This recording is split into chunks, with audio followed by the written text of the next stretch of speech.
You're listening to the Cricket Podcast.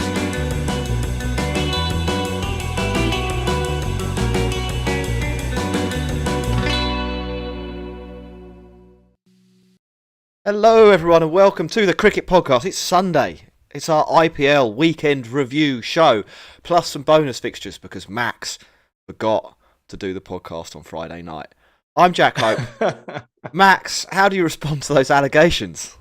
I would respond by referring you to the schedule, whereupon it says I wasn't available on Friday. But you were, I think you said you were. No, I didn't say I was available. Yeah. I was out of We action. were all busy. Ross was on holiday. Jack was at a music festival. I was at a end of season football dinner. We have other lives. It happens. And Dan, I'm calling the third umpire on this. we've got Dan Weston on the show for expert insight. How are you doing, Dan? I can see you in your Punjab shirt. I'm good. Oh yeah, buzzing. I'm calling the third umpire on this because me and Ross were waiting to do the pod together on Friday, and there was no one to get us in. I feel like this is nonsense. Ross is in Venice. He sent me a picture of him. He sent me a picture of a man taking a photo of something in Venice on their iPad and said, "This is ridiculous." But there's a little bit meta that, isn't it? Because effectively, what Ross is doing is taking by taking a picture of a man taking a picture on his iPad is just as bad. Anyway, let's not get into that. Let's blame Ross. He's not here. He can't defend himself. Ross could have made a Zoom. He could have. Yeah. He absolutely Let's blame could have. Ross. Always easier to blame the person who's not here to defend themselves. Ross leg. What a fool. Max, before we get into things, you had your first game of cricket this season. It was a thriller. And it ties in nicely with our sponsor for the show, Serious Cricket. So can you contrive a way to tell the story of your season opener and tell the listeners how they can get 10% off over at seriouscricket.co.uk? I'll do my best. So, it was an exciting one. It was a low-scoring thriller on a pretty turgid. It was a very Sharjah pudding-like deck. There'd been a lot of rain in the week, so it was a variable bounce, slow, ball not coming on. Snorefest when the other team were batting. Drive away to tell. They were. I think they were 32 for 1 off 21 overs. So that was good. We were chasing 132. We were 105 for 2. Then I got out, and then we were 116 for 7. And we won by 1 wicket. So what you need if you want your teammates to do a bit better is to buy them some gifts from Serious Cricket. Go and buy them a new cricket bat that maybe has a middle so that they don't just cloth everything to the fielders. And do that and get 10% off with the code TCP23. Okay, well, you got there eventually. Lads, we've got 6 games to get through. A couple of those we're probably going to have to skim over. Where do we want to start? What was your big story of the week, Dan? From your point of view, let's go with you first. You can call the shots on this one. Yeah, so I've watched pretty much all the games. So I think last pod that was on live was Wednesday, right? So we've got Thursday, Friday, Saturday, Sunday, all to go. And I think one of the main stories the last few days is the rise and fall of Rajasthan Royals, who. I mean, I thought that for the game against Sunrisers Hyderabad a few games ago was about 40% swing from Sandeep Sharma's no ball for qualification and non-qualification, and a guy called Cricket Analytics Jonas on Twitter, I just messaged him and he thinks it was about 35%. So we were in that sort of 35-40% ballpark, and he also reckons that today. Their percentage of chance to qualify went down by 22%, and RCB's went up by 29%. So these are huge swings now. These games are massively, massively important. I think we can also talk about the Punjab Kings, my boys, just about keeping themselves in the tournament, and also the continued renaissance of Mumbai Indians. Well, that's a pretty good summary. Let's do Rajasthan first. Because Rajasthan are probably, as you say, that's the most interesting narrative arc we've seen over the last 6 matches. Starting way back on Thursday, on the show that Ross should have done but didn't because he's an idiot. Rajasthan actually destroyed KKR. I mean, I don't think we're going to get into this one in too much detail, but They keep KKR to 149 and chase it down for the loss of just one wicket. Player of the game is obviously Jaiswal, who's having a great season. 98 not out for him. A little bit. I don't know. Would you be gutted not to get a century there, Max? I think. He did get the fastest 50 in the history of the IPL. So, did he? That's nice. Something to fall back on. Yeah, if you didn't get the 100, that's pretty good. That is pretty good. Maybe we blame Sanju Samson for scoring too quickly and depriving his teammate of the opportunity. Anyway, they win that. Run rate was the main thing, wasn't it? They win that, and then I think your point about their fall in chances of qualification thanks today is set up by that. It looks like their season's back on track. I mean, I think we were talking about them on Wednesday, saying that the underlying data says that Rajasthan should be one of the favourites to qualify, even from the position they were in. Today, though, the wheels really came off, didn't they? I think that's fair to say. Batting first, Royal Challengers Bangalore posted 171. Faf du Plessis with another 50, his 7th of the IPL. Glenn Maxwell playing all of the shots until he played one of the shots too many and was bowled. Bowled round his legs, batting left-handed. I'm not really sure how that happened. Anuj Rawat, Dan, we were questioning why he exists in the IPL. Not bad from him as well. 29 off 11. Yeah, absolutely. But I think that we have to take into account the opposition as well. I mean, KO Massey didn't exactly cover himself with any glory whatsoever in the last over there. Absolutely not. What did they go for? 18, 19? It was 6-6-4 the last 3 balls. Yeah, it was pretty poor. Anyway, look, 171. It's a chaseable score. It's a chaseable score if you've got Rajasthan's lineup with Jaiswal and Butler and Sampson and Hetmeyer, etc. But it failed big time, didn't it? Bowled out for 59. Hetmeyer top scored with 35. Joe Root second top score with 10. Devdutt Padakal third top score with 4 runs. Absolutely devastating, wasn't it, Dan? I mean, we'll give some praise to RCB, but Rajasthan, that's pretty close to season over in an afternoon there. Yeah, they really are requiring snookers now, aren't they? I think they need to win their last game and hope that a lot of results go in their favour. And and I was just counting actually, interestingly, because I'm a bit perplexed because they don't seem to know what their best team is, and they are chopping and changing, which is classic, reactionary selection. To these losses. 21 players they've used in this comp.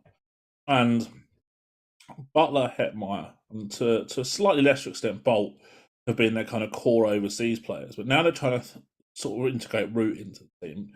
They haven't really kind of found another overseas bowler all-rounder who's can contribute. Jason Holder, they seem to have binned off after he's had a tough season. Obed McCoy was impact sub bowling one over at the death and never played again. And so it's I don't think they're the best team right now. No, I think that's always a sign of struggling, isn't it? When you're chopping and changing.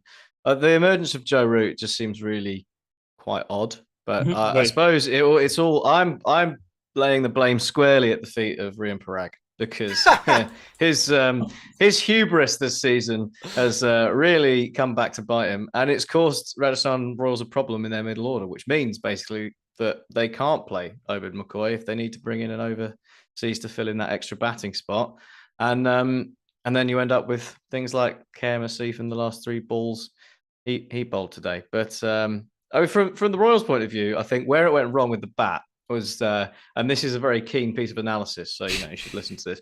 They kept hitting the ball straight to the fielder in the air for no. It was just like one of those days everything goes wrong. It was just like Jaiswal, Butler, and Sampson all just smacked one straight to a fielder, and it was like, well, this is gone wrong. I did appreciate though the fact that everyone just carried on doing the same thing. They didn't think, okay, we've lost this game, but maybe it would be worth trying to get a little bit closer to protect the good net run rate that we have in case it comes down to it. But everyone just carried on swinging. and it all went really wrong. And the one thing they had in their favour in that race, they've now lost. Yeah, I think it's a terrible time for this to happen, basically, for Rajasthan, isn't it? I mean, like, getting bowled out for 59, it's clearly a freak occurrence. Like, it's really one of the edge case scenarios that you'll see in the IPL. A team collapses badly, let alone a team with 4 or 5 serious players and a little stability boost in Root coming into the middle order, even if his strike rate probably isn't going to set fire to the world. But yeah, like a terrible time for it to happen. If it happens earlier in the season, you just say, well, screw it, lads. Like, it's clearly not a reflection of how good we are. It's just random variance. Yeah, like this isn't going to happen again. Here it is pretty terminal. One of the things I did think from a broader point of view, and I said this weeks ago, right at the beginning of the tournament, that I thought this ground, Jaipur, really doesn't suit how Rajasthan want to play. Particularly on the batting side, they want to be a team that strike a lot of boundaries and don't do that much running between the wicket. They're playing at a ground where obviously boundaries are going to be important, but you probably do need to do some of the hard yards as well. And actually, you look at the two teams and how they line up, it kind of suited what RCB want to do and some of their strengths. And I think, like, it's obviously they can't really choose the venue. I think the team they put together. I think the team they have put together, Rajasthan, it does project to lose quite regularly at home. It doesn't play to any of their strengths. I don't know if anyone else has noticed that, Dan. Some key points here. Yeah, I think a couple of weeks ago when I was on the pod, we spoke about RCB having played like most of their home games, and then they've got to go on the road and win quite a few to qualify. And I said, yeah, to the average team, that's probably fair problem. But I'm not sure that the Chinnaswamy suits RCB at all, because they're not so attacking with boundaries. They've got good runners between the wickets. Yeah, RCB have got a poor home win rate. Yeah, so maybe they should just swap. That'd be a good idea. I think, but your point as well goes a long way in terms of, you talk about the squads that suit the venues, and when you're recruiting at drafts and auctions and that, you have to understand what your home dynamics are, and what pitches you like to prepare. And this all goes into kind of like a coherent long-term strategy that teams should be adopting. And I'm not sure that they have. I mean, you basically got a guy, say Virat Kohli, Chinnaswamy. You're paying him, like, I don't know, between whatever it is, has been in the past, between, like, I don't know, a quarter and a sixth of your budget on a guy that doesn't really suit the home venue, and that's going to handicap you, no doubt about that. And I think that's gone a long way to why RCB have never won a title. And you can say the same about Rajasthan. If they're going to be playing all their home games in Jaipur, they need to find players who suit Jaipur. It's like you look at this. You got Chennai Super Kings. They master Jaipur because they fully cognizant of all the conditions that they have at home, and so their strategy will be win 5 or 6 at home out of 7, win a couple of games, 2-3 away. Life's good. They're going to qualify. Look at Durham in the Blast, right? They don't ever really pick a lot of hitters. They even their overseas players, like guys like Cameron Bancroft and stuff, who like are not hitters at all. They're rotators and runners, and their boundaries are so huge. Basically what happens is most away teams that go there, they become a cropper because they try and out-hit Durham, and that's the wrong way to play at that venue. And Durham have got that down to a fine art. And so when you're recruiting, obviously there are teams who are very, very aware of their home conditions and recruit accordingly. But I don't think that RCB or Rajasthan have done that. No, basically, I mean, I think we did talk about this a few games back. We had a look at like the sort of the amount of sixes hit at each ground. This venue, for a team that are quite six oriented, I would say. In Rajasthan is the worst historically in the IPL, and it is the worst again in 2023. So historically, there's a 6 every 30 balls. This season, it's 1 every 24 balls. If you want to compare that to, well, anywhere else, Eden Gardens is a 6 every 11 balls. Wow. That's right. At Delhi, there's 1 every 17 and a half balls. At the Chinnaswamy. At Chennai, it's 1 every 19.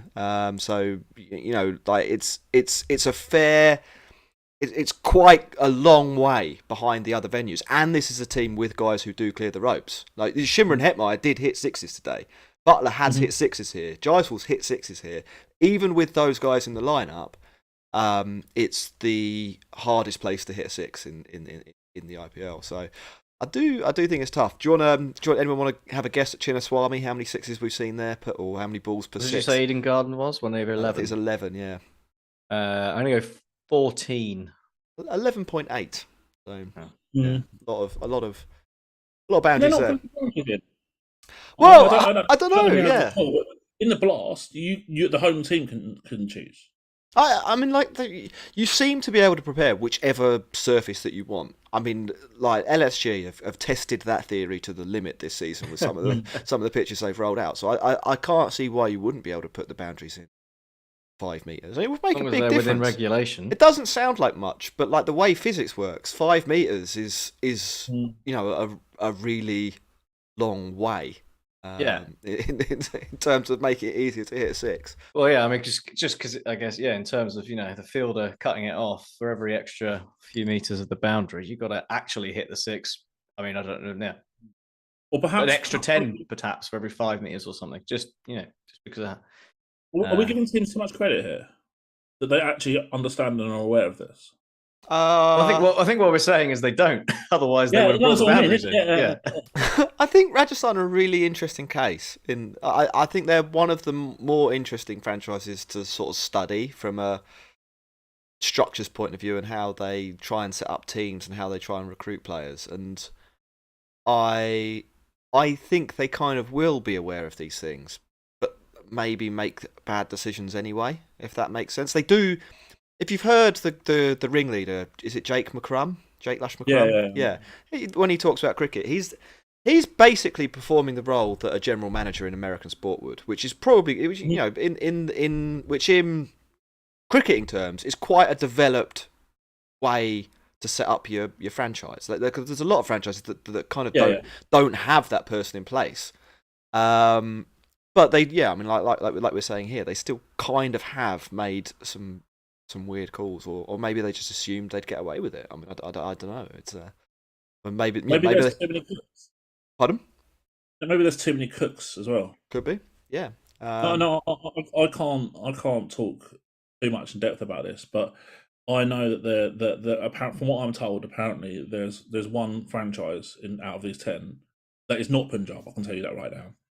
Who about 40 people have tried to have a say in strategy. Yeah.